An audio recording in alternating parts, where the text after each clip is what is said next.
Kagulat World, buong Washington ba talaga ang napatingin kay Alex? Hindi ito basta hype lang. Sa official WTA promotion para sa Mubadala DC Open, isinama mismo ang pangalan ni Alex sa headline kasama sina Elina Svitolina, Naomi Osaka at Venus Williams. Ibig sabihin, mula sa pagiging promising newcomer, kinikilala na ngayon ang Filipina bilang isa sa mga pangunahing kuwentong dapat abangan sa isang star-studded WTA 500 event. At mas lalong uminit ang atensyon ng kumpirmahin ng tournament, ang reunion ni Alex at tennis legend Venus Williams sa doubles. Ang mismong social media announcement ng Mubadala DC Open ay tinawag silang Dream Team, habang pareho rin silang nakapasok sa singles field. Nag-practice na rin umano ang dalawa sa Washington bago ang torneo. Isang malinaw na senyales na seryoso silang dalhin sa American hardcourt ang chemistry na ipinakita nila sa Bad Homburg kung saan umabot sila sa quarterfinals. Pero may mas malaking dahilan kung bakit mainit ang pangalan ni Alex. Galing siya sa historic grass court run, Birmingham champion, Berlin semifinalist,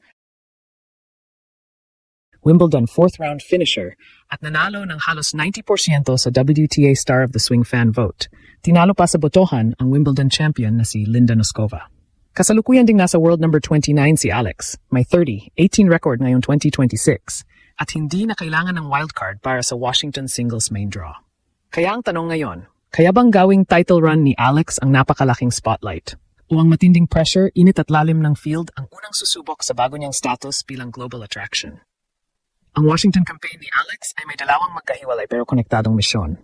Una, patunayan sa singles na ang kanyang grass court explosion ay hindi lamang isang magical 5-week run. Ikalawa, gamitin ang doubles partnership kay Venus Williams upang lalong mahasa ang kanyang instincts, net play at composure sa malalaking sandali. Sa singles, malaking oportunidad ang WTA 500 points. Ang champion ay makakakuha ng 500 ranking points. Ang finalist ay 325, semifinalist ay 195, at quarterfinalist ay 108.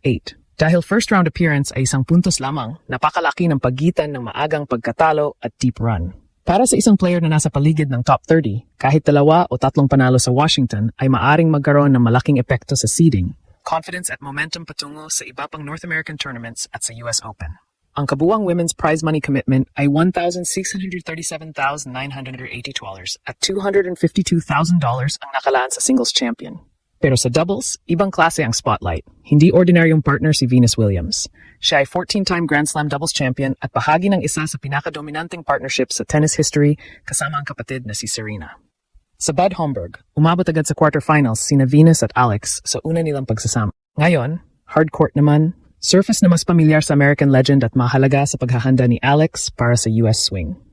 Ang tournament mismo ang nag-market sa kanilang reunion bilang Dream Team. Kaya asahan ang maraming cameras, fan interest at media attention sa bawat appearance nila. May reports at social media footage din na magkasama ng nag-training sina Alex at Venus sa Washington.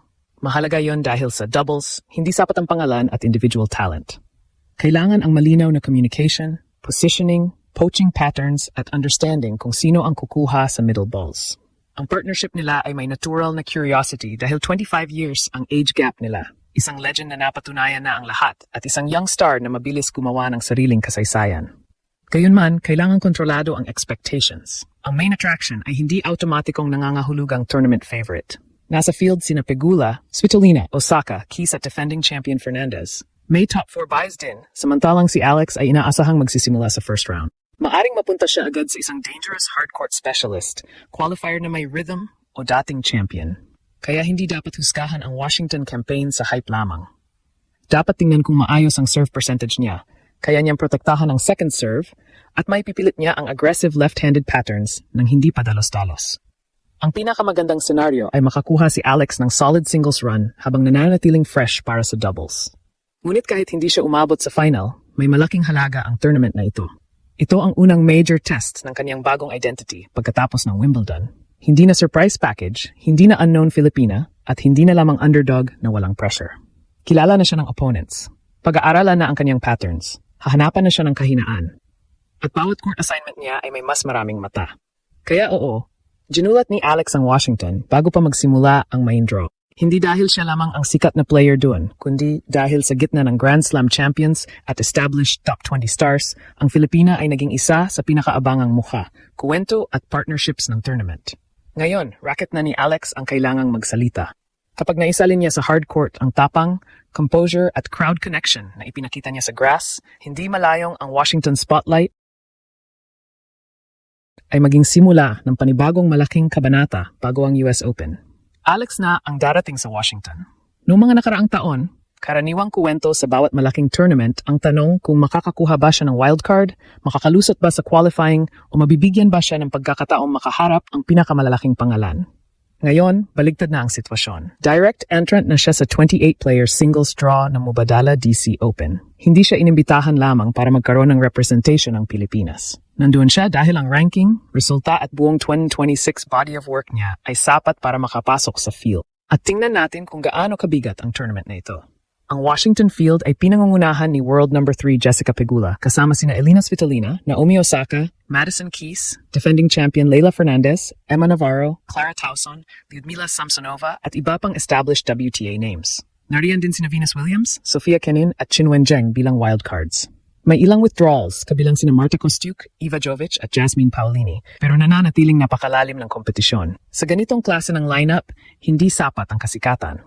Kailangan ni Alex na dalhin agad ang best version ng kanyang hardcourt game. Pero bakit natin masasabing isa siya sa main attractions kahit napakaraming Grand Slam champion sa field? Dahil ang tournament at WTA mismo ang paulit-ulit na naglalagay sa pangalan niya sa promotional headlines. Noong unang ilabas ang field, hindi lang Osaka, Venus at Svitolina ang ginamit na panghatak. Kasama mismo si Alex sa headline. Pagdating sa doubles, ang partnership nila ni Venus ay isa ring pangunahing promotional story at binigyan sila ng wildcard para muling magsama. Hindi ibig sabihin nito na si Alex lamang ang sentro ng buong event. Ang mas tamang punto, isa na siya ngayon sa pinakamalakas na storyline sa Washington, isang 21-year-old Filipina na dumating mula sa historic Wimbledon breakthrough at may napakalaking global fan support. Napakalaga rin ng teaming. Noong July 17th, inanunsyo ng WTA na halos 90% ng fan vote para sa Star of the Swing ang nakuha ni Alex. Hindi ordinaryong online poll victory yon dahil kasama sa choices ang bagong Wimbledon champion na si Linda Noskova at finalist na si Karolina Muchova. Ang mensahe ng fans ay malinaw. Sa dami ng magagaling na performers sa grass season, si Alex ang pinakakinapitan nilang personalidad at kuwento. Ang kaniyang Birmingham title, Berlin semifinal at Wimbledon run. Kasama ang pagkatalo niya sa defending champion na si Iga Swiatek. Ang nagtulak sa kaniya sa career high world number 28 bago siya kasalukuyang bumalik sa number 29.